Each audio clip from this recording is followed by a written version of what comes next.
नमस्कार। अब हम आगे की तरफ बढ़ते हैं और बात करते हैं लिस्ट के बारे में कि सीएसएस में लिस्ट के साथ आप क्या क्या चीज़ें कर सकते हैं। जिन लोगों ने एचटीएमएल का लेक्चर हमारा देखा होगा पुराना वाला, उनको पता होगा लिस्ट किस तरीके से बनाते हैं। सबसे पहले हम लिस्ट बना लेते हैं, उसके बाद उसमें प्रॉपर्टीज़ चेंज करके देखते हैं। तो यहाँ पर देखिए एक सिंपल सा पेज है, इसी में हम जा रहे हैं और नीचे की तरफ हम लिस्ट बनाते हैं। तो सबसे पहले हम अनऑर्डर्ड लिस्ट बना रहे हैं, इसलिए यूएल टैग ले रहे हैं। यूएल टैग कब लेते हैं? जब अनऑर्डर्ड लिस्ट आपको बनाना हो। जिनको ना पता हो ऐसे सीख भी लीजिए। उसके बाद हम एलआई लेते हैं, जितने भी एलिमेंट हमको लिस्ट में देने हो। जैसे पहले एलिमेंट का नाम मैं ए रख दे रहा हूँ, ठीक है। उसके बाद एलआई बंद किया, उसके बाद दूसरा एलआई हमने लिया और उस एलिमेंट का नाम हमने बी रख दिया और दूसरा एलआई हमने बंद कर दिया। फिर तीसरा एलआई देखा हमने, उसका नाम हमने सी रख दिया, तीसरा एलआई हमने बंद कर दिया। सेव किया, वेब पेज में गए, रिफ्रेश किया और ये हमारी लिस्ट बनकर तैयार हो गई है। अब यहाँ पर आइए बात करते हैं कि क्या क्या चीज़ें यहाँ पर हम कर सकते हैं। एक बार हम अपनी नोट्स ओपन कर लेते हैं। देखिए यही सारी चीज़ आपको नोट्स में भी समझाई गई हैं कि आपकी जो लिस्ट है वो दो टाइप की होती है। एक आपकी अनऑर्डर्ड लिस्ट होती है जिसमें आपकी नंबरिंग नहीं होती है, बुलेट्स के फॉर्म में होती हैं डेटा। और उसके बाद एक आपकी ऑर्डर्ड लिस्ट होती है जिसमें नंबरिंग होती है, 1 2 3 4 ABCD इस टाइप की लिस्ट होती है। ये सारी चीज़ हमने अपनी HTML की सीरीज़ में ख़त्म की हैं, इसलिए इसको समझा नहीं रहा है। वीडियो देखना हो तो प्लेलिस्ट के लिंक आपको डिस्क्रिप्शन में मिल जाएगी, वहाँ से देख लीजिएगा। आगे की तरफ बढ़ रहे हैं, जो मेन मामला है उसको समझाते हैं यहाँ पर हम।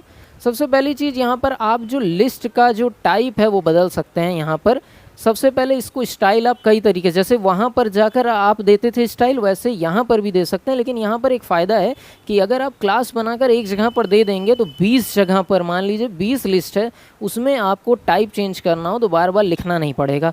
और आप HTML की सहायता से करते तो हर लिस्ट में आपको मेंशन करना पड़ता। तो यहाँ पर देखिए हम सबसे पहले चलते हैं, लिस्ट स्टाइल टाइप यूज़ करेंगे और यहाँ पर जा रहे हैं हम अपने कोड में और यहाँ पर लिखते हैं लिस्ट स्टाइल टाइप। यहाँ पर आ चुका है और हम इसको दे दे रहे हैं स्क्वायर।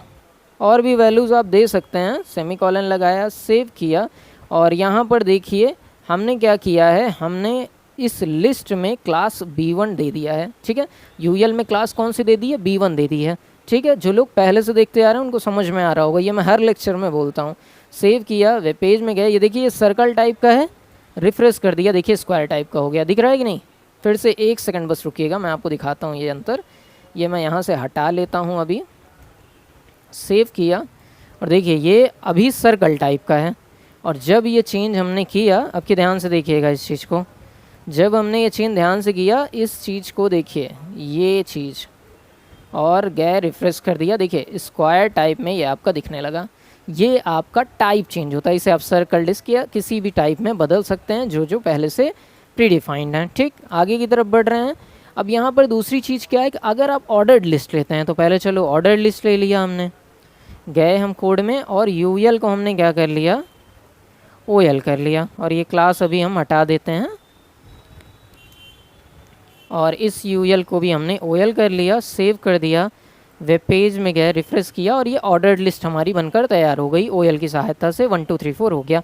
अब यहाँ पर देखिए क्या कह रहे हैं भैया, अगर आपके टाइप चेंज करना हो तो आप अपर रोमन टाइप भी दे सकते हो। अपर रोमन टाइप दे के देखते हैं, सेम वही प्रोसेस है। तो मैं कॉपी पेस्ट सिर्फ कर रहा हूँ डेटा को, ठीक है। अपर रोमन टाइप मैंने दे दिया, इसको हटा दे रहे हैं यहाँ से, इसको सेव किया। यहाँ पर जाकर लिस्ट में हमने फिर से class is equal to B1 हमने लिख दिया, सेव कर दिया, वेब पेज में गया, रिफ्रेश कर दिया और देखिए अपर टाइप के रोमन में पड़ गया। इसको आप और भी टाइप में देखिए, जैसे लोअर अल्फ़ा भी हमने लिखा है, इस तरीके से भी दे सकते हैं। एक बार करके देखेंगे तो क्या क्या अंतर आता है ये आप समझ जाएंगे। इसके अलावा अगर आपको लिस्ट में कलर करना हो तो वो भी आप चीज़ कर सकते हैं। इसके लिए आपको बस बैकग्राउंड का यूज़ करना है। यहीं पर हम यूज़ कर दे रहे हैं, देखिए यहाँ पर हम गए कोड में B1 वाले में ही और यहाँ पर हमने लिख दिया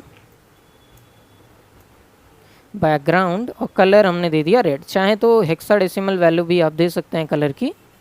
रिफ्रेश किया, देखिए लिस्ट के नीचे आपका लाल कलर की चीज़ आ गई। अब यहाँ पर देखिए आप अगर नोट्स में देखें तो यहाँ पर देखिए कुछ इस तरीके से वैल्यू दी गई है।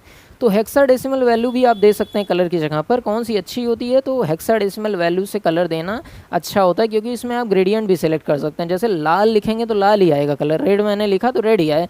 लेकिन रेड के जितने शेड्स होते हैं, अलग अलग शेड्स को आप ले आना चाहें तो वो हेक्साडेसिमल कोड से आप कर सकते हैं। अगर चाहें कोड सर्च करना तो नेट पे आप सर्च करेंगे कोड, कलर कोड, तो आपको आसानी से मिल जाएगा। वहाँ से कॉपी पेस्ट करके वेब डिज़ाइनर यूज़ कर लेते हैं कलर के अलग अलग ग्रेडियंट। बाकी लिस्ट में इतना ही था जो आपको मैंने समझा दिया है। उम्मीद है समझ में आ गया होगा। अगर समझ में आ गया है तो वीडियो को लाइक, चैनल को सब्सक्राइब कर दीजिएगा। मिलते हैं अगले लेक्चर में, तब तक के लिए नमस्कार, जय हिंद।